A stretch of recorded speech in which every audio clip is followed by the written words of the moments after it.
Hey, what is going on, guys? Welcome back to the channel. And in today's video, I'm going to be discussing the dark horse of the bantamweight division, Yadong, and I'm also going to be breaking down his up-and-coming fight this Saturday against Gutierrez in the main event of a UFC Fight Night. I absolutely cannot wait for this fight. It was originally supposed to go down in China, and Yan was, rumored to be in the main event against Yadong, which would have been an absolute banger. But then, of course, it gets switched over. It's no longer happening in China. It's happening in America. Dana White was asked about this. He says, "I don't even know why I don't even know why why it's not going down in China anymore." Which, as the president of the company, it kind of sounds stupid if you don't even know why the event's not happening in the country of China. I mean, you should definitely have the answer to that. But so we don't actually know why this event isn't happening. It probably had to do with money or some type of dispute. I don't know. I'm not going to speculate about it. I really don't care. It doesn't really affect me where the fight happens, in my opinion. But at the end of the day, I'm very excited for this matchup. Chris Gutierrez definitely doesn't deserve this matchup. It's kind of a situation where the 135-pound division, I talk about this constantly, as stacked as the 135-pound division is, it's not a division with a lot of activity right now. There's kind of a standstill. And the reason why is it all leads back to Sean O'Malley. Because Aljamain Sterling, what he did to the bantamweight division was, it was golden. What he did to the bantamweight division, and, people are going to be in the comment section clowning me. Aljamain Sterling reminded me of Kamaru Usman. He was the guy willing to fight anyone at any time, anywhere. And I know people are immediately going to bring up, oh, he didn't fight Merab. He didn't fight Merab. He was ducking Merab. He was, ducking Merab, and that held up the division.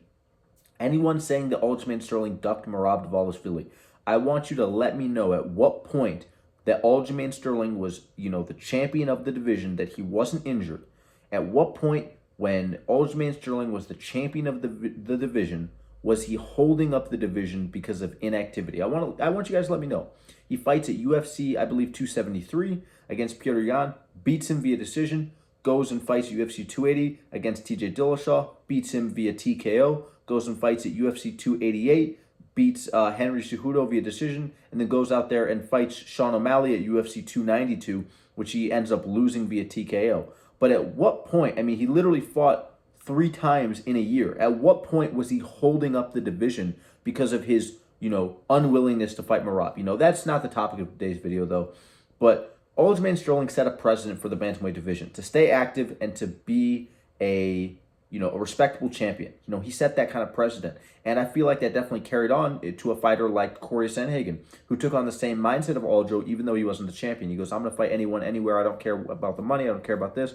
I'm going to fight anyone, anywhere. And a lot of people are going to call it crazy and say, how do you view Aljo in that kind of manner? He's he's an award-winning actor and all this kind of stuff. Aljamain Sterling's a savage. He's an absolute savage. He literally, after beating Henry Cejudo at UFC 288, he goes out there and fights Sean O'Malley on a very quick turnaround and takes the fight. And, he put up a decent fight in the first round, won the first round. Of course, that means nothing because he got TKO'd in the second round. But he's a savage. He literally choked out Corey Sandhagen in 60 seconds. Aljamain Sterling's a savage, and he set a precedent for the bantamweight division. And I was really hoping that precedent carried on with Sean O'Malley. But at the end of the day, Sean O'Malley is a money fighter. Sean O'Malley is someone who is looking to be a showman. He's someone that wants to get the easiest possible matchups so that he can perform at the highest level, get the biggest views, the craziest moments in the octagon, and he wants to make the most money doing it, fighting the easiest possible matchups. He does not want to go out there and fight Umar Nurmagomedov. He does not want to go out there and fight a Merab Dvalishvili. He wants to go out there and fight a Chito Vera because it's the easiest matchup in the top of the bantamweight division that's going to produce the most amount of hype, the most amount of money, the most amount of interaction. That's all he's looking to do. And from a business perspective, if I was a UFC fighter, I'd probably do the exact same thing. But from a fan perspective, we're being robbed of interesting matchups, like an Aljamain Sterling rematch, like a Merab Dvalishvili fight, like a Yan rematch. All these different fights he's unwilling to take unless they are going to be the easiest fight that makes the most amount of money. He's going to take the Chito Vera. He's going to take the easiest possible matchup. And this is a mindset that is great if you're a fighter. It's great if you're actually making money off the fights, but it's terrible if you're a fan because we don't get to see those exciting fights. We're robbed of them. He's the guy that's willing to sit out for 10 months to fight Aljamain Sterling and train, ducking all the other contenders in the division, holding that #1 spot hostage. You know what I mean? But it's something that's carried on to other guys in the division, and Now the whole reason why this logjam is happening is because Marlon Chito Vera is getting a title shot against, he's getting a title shot against the champion Sean O'Malley, and it's one of the most undeserved title shots in UFC history.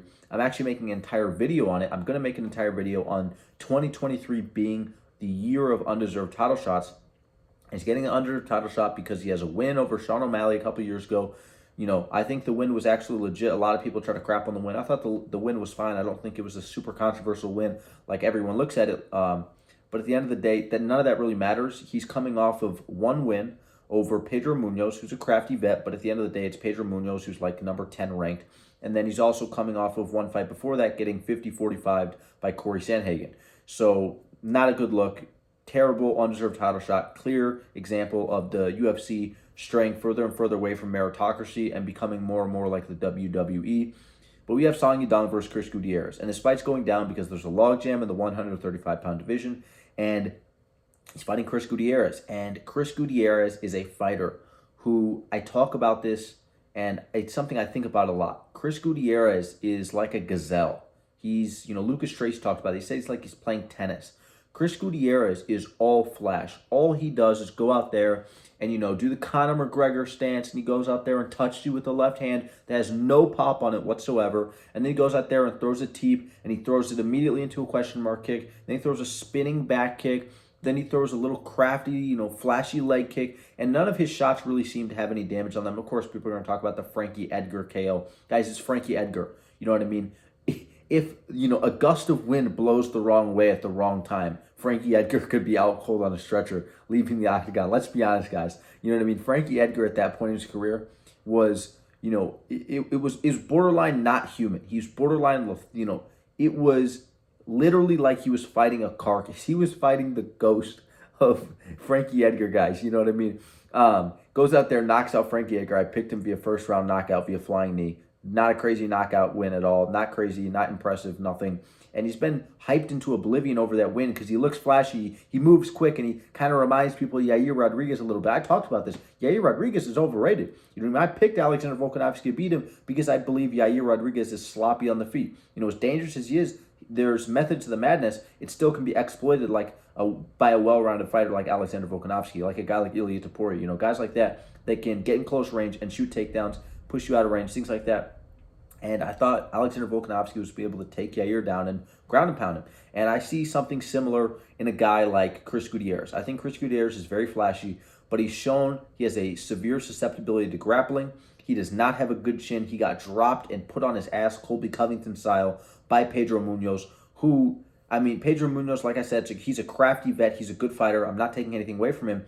But at the end of the day, if Pedro Munoz is putting you on your ass like Colby Covington style, imagine what Chinese Mike Tyson is going to do to you. You know what I mean? Song Yadong is one of the scariest fighters in the division. And I believe outside of him, there's him and Umar Nurmagomedov. Those are the two dark horses of the bantamweight division at the moment. Maybe Corey Sandhagen, in my opinion, is like the knight in shining armor, and then the dark horses are Umar and, the other dark horse would have to be Song Yadong. These are guys that not a lot of people are willing to fight. These are guys that a lot of people are ducking. The only guy willing to fight them seems to be Corey Sandhagen, the only guy at the top. You know what I mean? And I honestly see a situation where these guys are going to have to be held out for a very long time, other than Umar. Apparently, Umar is going to be fighting, I believe, there's a chance he actually ends up fighting in Saudi Arabia against Corey Sandhagen. And I have a theory Islam Makhachev will be the headliner of that fight night in Saudi Arabia. Islam Makhachev defending the title against Justin Gaethje. In the co-main event, we are probably going to get Corey Sandhagen versus Umar Nurmagomedov. And then on that fight, we already have Muhammad Moikaev booked against Alex Perez. So a lot of great matchups on that card already. Of course, Sandhagen fight is not announced officially. And of course, Islam Makhachev fight has not been announced either. These are all kind of things that I just speculate about. They're not even official rumors at this point. You know what I mean? These are all speculations, in my opinion. But at the end of the day, I see a lot of great matches happening, but I see Song Yadong in a situation where he kind of gets held out for a couple of years because no one's willing to fight him. You know what I mean? He gets denied matchups over and over and over again, and he's fighting a guy like Chris Gutierrez, who's outside of he's outside of the top guys, and he's got exposed in his last fight, or I don't know if it was one fight ago, but against Pedro Munoz. And I think that Song Yadong can go out there. Look what he did to Corey Sandhagen. He won the first 2 rounds against him, sure. You know what I mean? he lost the next 2 rounds, gets finished via, an eye cut or whatever. I hate when stuff like that happens. You know what I mean? It ended the same way in the BMF fight between Nate Diaz and Jorge Masvidal. And talk about the least BMF way to win the belt. But I see a situation where Song Yadong goes out there. He's very, very patient. He doesn't fall for the elusive traps and tricks of a guy like Chris Gutierrez. He sits there and just plots forward, and not plots in the sense of like a slow, fat heavyweight. I'm talking about on his toes, ready. He's very alert. He's ready to jolt out of the way, really quickly move, kind of like how Jose Aldo fights almost. He's ready to plot forward, and then the moment he makes a mistake, he's going to make his reads. He's going to throw nasty body kicks like he was against Corey Sandhagen. He's going to throw nasty leg kicks. I think leg kicks are going to be a massive weapon in this fight against Chris Gutierrez. And I think that he's going to start clipping him on the feet. I think he's going to drop him brutally in the second round. And I think he's also going to be able to have an avenue. Even if he loses on the feet, even if he's losing on the feet, I think he has an easy avenue to the grappling. Chris Gutierrez got exposed in his last fight for his grappling deficiency. And Song Yadong was a guy that was able to go out there and take down Corey Sandhagen, who's shown excellent grappling recently. You know what I mean? So I see a situation where you go out there and literally put on a 5-round grappling performance if he wanted to.